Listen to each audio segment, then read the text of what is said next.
Hello, good morning. Today is November 23, 2023.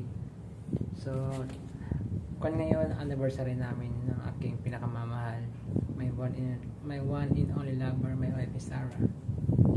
Our 3 years in 6 months of love. Mahal na mahal kita. Lagi ka mag-iingat sa Hong Kong, okay? Nandito lang ako sa cruise ship.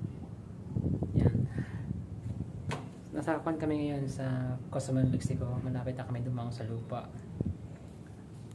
Yan. Yan siya. Yan siya. Yan. So, yun. Once again, happy 3 years and 6 months of love to us. Mahal na mahal kita. Sobra-sobra. My one and only lover, my wife is Sarah.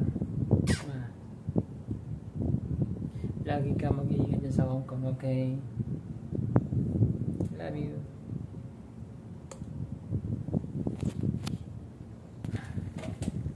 So ito yung harap ng barko. Marami na nakadaong.